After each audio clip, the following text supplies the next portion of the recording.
I was halfway out the door when she stopped me, her voice low, trembling, certain. "Not yet," she said. "You're not done." I thought she meant the boxes. I didn't realize she meant us. The evening began quietly, the kind of quiet that feels almost deliberate, like the house itself was holding its breath. I hadn't been inside Clara's home since the funeral, and even then, I hadn't stayed long. Tonight was supposed to be simple. Help her pack up her late husband's art studio, move a few canvases, offer a bit of company, and leave before the air turned heavy with memory. But when she opened the door, all those good intentions slipped away. She stood there, framed by the soft light of the hallway lamp, her hair tied loosely, a few strands brushing against her cheek. Her eyes carried that calm steadiness she always had, the kind that could make you feel both comforted and exposed at the same time. She smiled faintly when she saw me. "You came," she said, as if she hadn't expected me to. Inside, the air smelled faintly of paint thinner and old wood. The studio was exactly as I remembered, a half-finished canvas on the easel, brushes in jars, a mug of hardened paint water that no one had moved. It was like time had politely stopped here, unwilling to disturb what was left of him. We didn't talk much at first. She handed me a box, and I followed her lead. The sound of cardboard folding, the shuffle of papers, and the quiet creak of floorboards filled the silence between us. Every so often, I'd glance at her, the way she moved carefully, like each item held a memory too delicate to touch. She didn't cry. She didn't need to. The silence spoke for her. When she passed me a small sketch, a portrait of her from years ago, our fingers brushed. Just a second, barely that.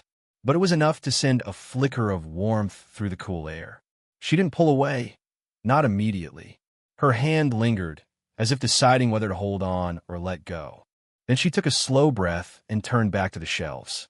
"You don't have to rush," I said quietly. She smiled, though it didn't quite reach her eyes. "If I stop, I won't start again."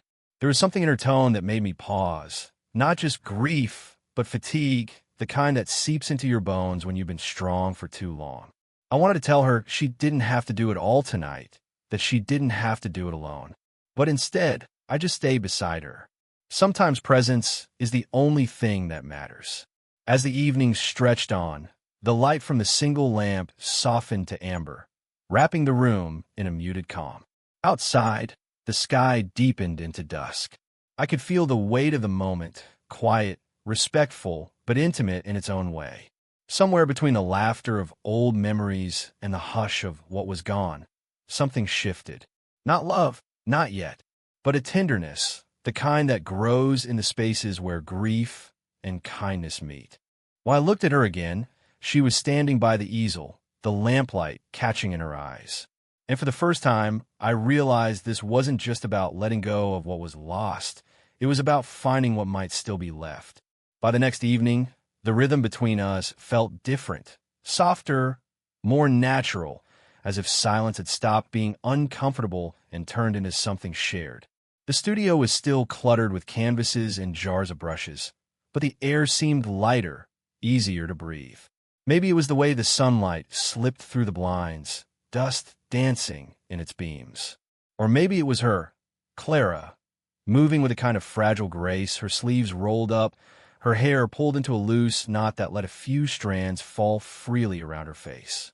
We worked side by side, not saying much at first. She'd hand me a sketchbook. I'd find a place for it in the growing pile of boxes. It was simple work, almost meditative. But with every sketch, every old photo, the story of her life began to unfold quietly between us.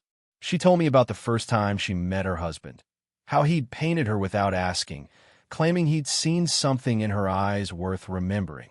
Her smile carried both affection and distance, as if she was looking at her past through a thin veil of glass. "He was brilliant," she said, tracing a line of dried paint on the edge of a frame. "But brilliance can be consuming. Sometimes I think I got lost in it. I didn't know what to say, so I just listened." That seemed to be what she needed. The clock ticked softly from the wall, marking the slow passage of time. The smell of oil paint mixed with the faint hint of her perfume. Something warm and understated, like amber and rain. Every now and then, she'd look up, catching me watching her, and for a heartbeat, neither of us would move. Then she'd smile faintly, return to her work, and the air would settle again. When she passed me an old paintbrush, our hands met in the middle, not accidental this time.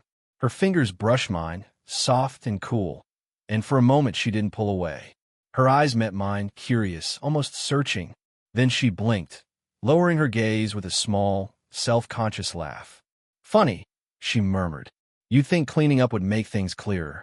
But she gestured vaguely at the piles of art around us. It just stirs everything up again." I want to tell her that maybe stirring things up was part of healing. That sometimes you have to unearth what's buried before you can move forward. But instead, I said quietly, maybe that's what art does. It reminds you you're still alive. She looked at me for a long moment, something shifting behind her expression. Surprise, maybe gratitude, maybe something deeper she wasn't ready to name. When the sun began to dip, the light turned golden, pouring across her face like a soft caress. She exhaled slowly, as if releasing something she'd held too tightly for too long. By the time we stopped, the room felt different. Not just cleaner, but calmer, less haunted, more human. And for the first time, I realized that helping her pack wasn't just about closing chapters. It was about opening something quietly new between us, something that didn't need to be spoken to be felt. It was nearing dusk when we found it, hidden behind a stack of old frames, covered by a dusty white sheet. Clara hesitated before touching it, her hand hovering as if she already knew what lay beneath. When she finally pulled the cloth away, the air seemed to still around us. The canvas was half finished. A woman's figure sat in the center, her features softly outlined, her expression caught somewhere between calm and sorrow. It didn't take long to recognize her. It was Clara. She stood very still, staring at the portrait as though it might speak. The evening light from the tall window fell across her face and the painting both, touching them with the same pale gold. I could see her throat tighten as she whispered, "He never finished it." I didn't answer right away. There was nothing to say that wouldn't feel small in a moment like that. I just watched her, the way her fingers reached toward the canvas but didn't quite touch, how her breath trembled on the edge of words she didn't want to say. "He started this the summer before he got sick," she said softly. "He said he wanted to capture me as I really was." I didn't understand what he meant then. She let out a breath that almost became a laugh, but it broke halfway through. "Now I think he saw something I didn't, that I was already disappearing." Her voice cracked just slightly at the end, and before I could think, I stepped closer. "You're still here," I said. It came out quiet, but it carried weight. "Maybe you should finish it." She turned to me, her brows lifting. "Me?" I nodded. "It's your story too. Maybe it's time you put your hand on it." The silence after that stretched long. The golden light dimmed into amber, and somewhere outside, the first sound of crickets began. She finally spoke, her tone half wonder, half resistance. I wouldn't know where to begin. "Start anywhere," I said gently. "That's how he must have begun too." She looked back at the painting, and something softened in her posture. The grief in her shoulders eased just slightly, replaced by thought. Without another word, she reached for a brush. Her hand trembled at first, the motion tentative, fragile. But when the tip of the brush touched the canvas, her breathing steadied.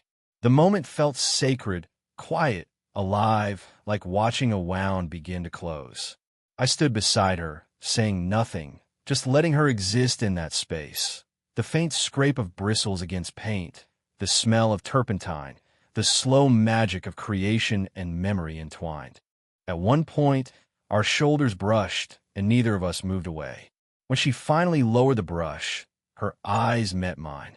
"Thank you," she whispered. It wasn't just gratitude. It was recognition, that I'd seen her not as someone lost in her past, but as someone still capable of beginning again. And as the lamplight deepened into the tender blue of evening, I knew something had shifted, not loudly, not suddenly, but in the quiet way hearts do when they start to find their way back to living. By the time we called it a night, the studio looked like a different place. The clutter had thinned, the air felt lighter, and even the light seemed softer, as if the walls themselves had exhaled after holding their breath too long. Clara and I stood in the middle of it all, surrounded by neatly stacked boxes and the faint scent of oil paint that would probably never leave the room completely. She looked tired, but it was a gentler kind of tiredness, not defeat but release. Her hair had come loose, a few wisps brushing her temples, and there was a faint streak of blue paint on her wrist that she hadn't noticed. "I think that's enough for tonight," she said, her voice warm but weary. I nodded, setting down the last of the brushes. "You've done more than enough." She smiled faintly. "We've done more than enough." There was a pause after that, the kind that doesn't need filling. Just quiet understanding, soft and heavy with meaning. I gathered my jacket and phone, not really wanting to leave, though I couldn't have said why. Maybe it was the peace of the place, or maybe it was her. The way she seemed less like someone I was helping and more like someone I was slowly coming to know. She followed me to the door. The rest of the house was dark except for a single lamp near the hallway mirror. The light made the wooden floors glow, turning the space between us into something almost cinematic. I reached for the handle, and that's when I heard it, the quietest thing in the world. "Wait," she said. I turned, my hand still on the doorknob.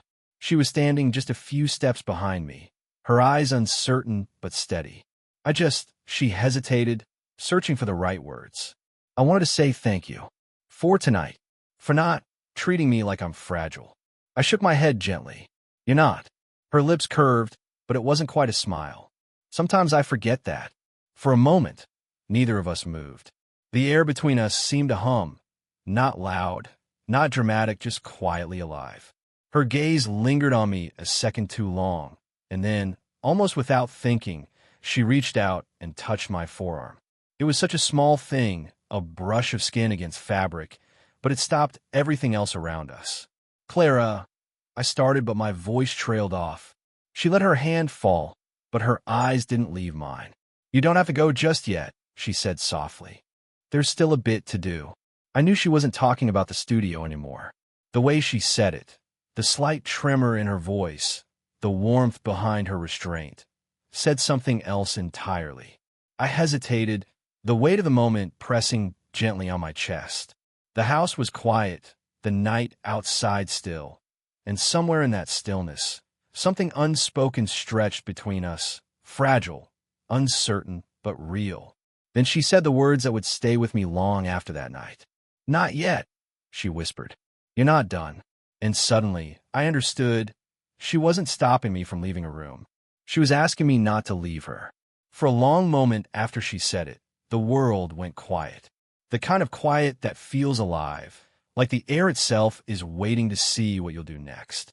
Her words hung between us, fragile and trembling, but certain. "Not yet. You're not done." At first, I thought she meant the boxes, the brushes still lying on the table, the half-finished painting resting on the easel. But the look in her eyes said something entirely different. It wasn't about the work left in the room. It was about the space she wasn't ready to close yet. I turned slowly, meeting her gaze. She stood there in the soft pool of lamplight, her hand half raised as though she'd reached for me, without realizing it. The faintest tremor ran through her fingers before she dropped them to her side. Her breathing was steady, but her eyes, they betrayed her calm. There was something raw in them, something that looked like both fear and hope all at once. She began, her voice quiet, careful. "I don't like how empty it gets when people leave." Her honesty hit me harder than I expected. There was no pretense in it, no self-pity. Just truth, bare, human, vulnerable. I stepped closer, slowly, not wanting to startle the moment. "I can stay," I said. The words slipped out before I could measure them. They felt right the moment they left my mouth. Her lips parted in a soft exhale, and she nodded, once, small, grateful, almost shy. "Only if you want to." "Ido." The lamplight flickered as if it, too, had drawn a breath. I moved a little nearer, close enough to see the small flecks of gold in her brown eyes, the faint line of exhaustion at their corners. She looked at me, really looked, and for the first time, I didn't see the woman who'd lost something. I saw the woman who was still here. "I thought I'd gotten used to being alone," she murmured, her voice barely above a whisper. But some silences are heavier than others. I didn't reach for her, not yet. I just stood there, letting her words settle between us. The distance closed slowly, naturally, until I could feel the warmth radiating off her skin, the soft rhythm of her breathing. When I finally did lift my hand, it wasn't planned. It was instinct. I brushed a loose strand of hair behind her ear, my fingers grazing her cheek. Her breath caught, and for a second, neither of us moved. Her eyes closed, just briefly, and she leaned into that small touch as if it had been waiting years to happen. Then, quietly, she whispered, "Thank you." "For what?" I asked. "For not walking away when it would have been easier." The weight in her voice made my chest ache. I wanted to tell her that leaving had never once felt like an option, that somewhere between the sketches and the silences, she had become the reason the place felt alive again. But instead, I just smiled softly and said, "I'm not done." And in that single line, she understood. It wasn't about the painting or the studio or even the night itself. It was about us, the quiet beginning neither of us had planned, but both of us suddenly needed.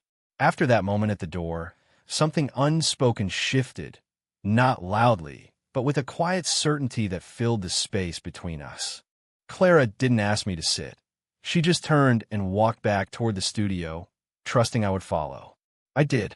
The sound of our footsteps echoed softly through the hallway, and for the first time that night, it didn't feel like I was walking through someone else's grief. It felt like I was walking toward something new. The rain had begun again outside, faint, rhythmic, tapping against the windows. Inside, the light was dim, golden.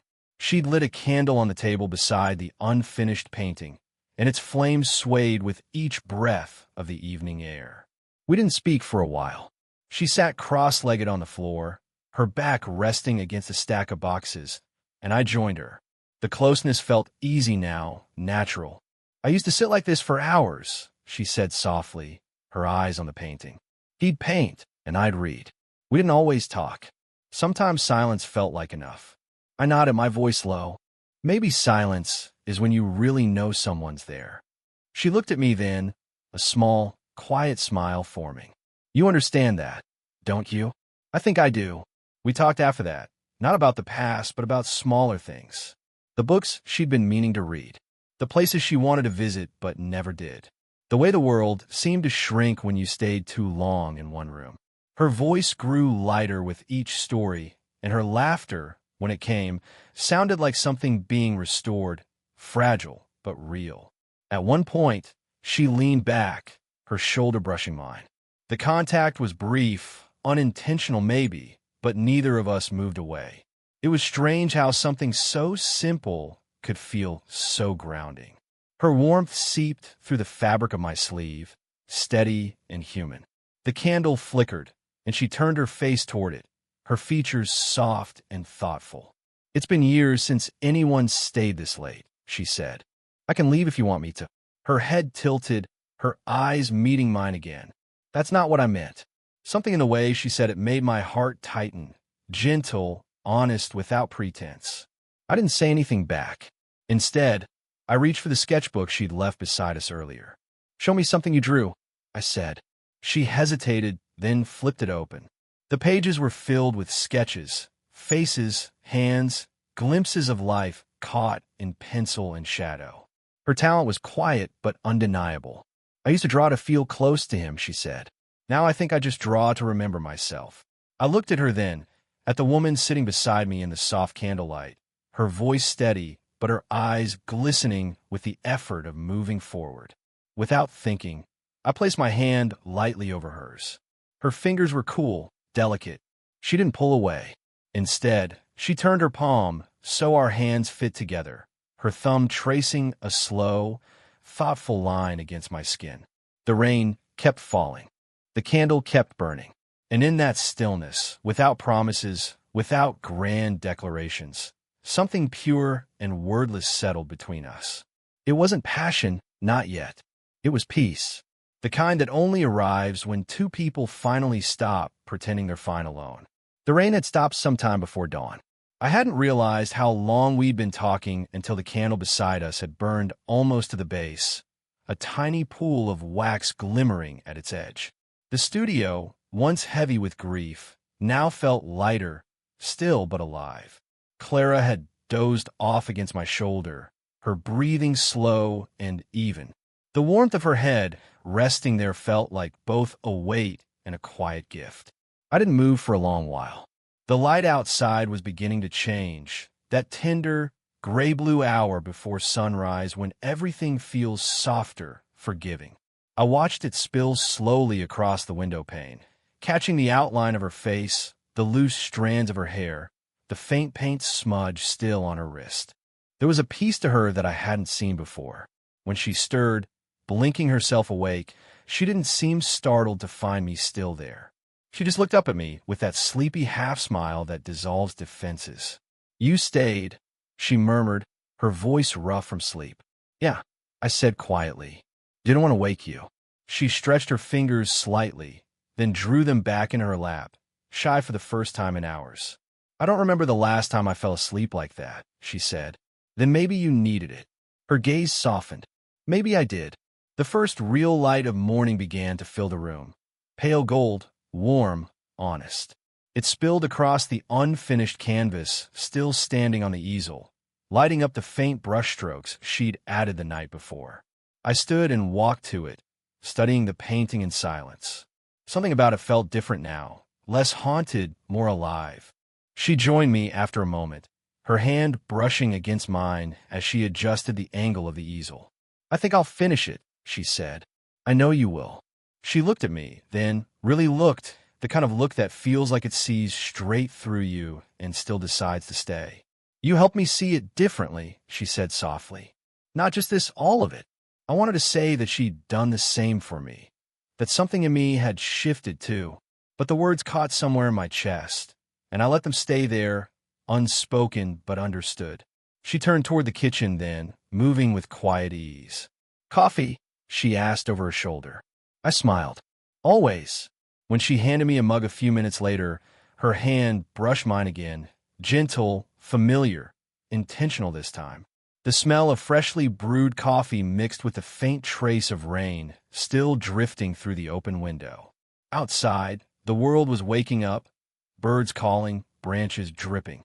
As I stepped toward the door, ready to leave at last, she followed me, same as before. But this time, there was no hesitation, no unfinished thought between us. Just warmth. "Next time," she said softly, "I'll cook." I turned, meeting her gaze, the corner of my mouth lifting. "Then I guess I'm not done after all."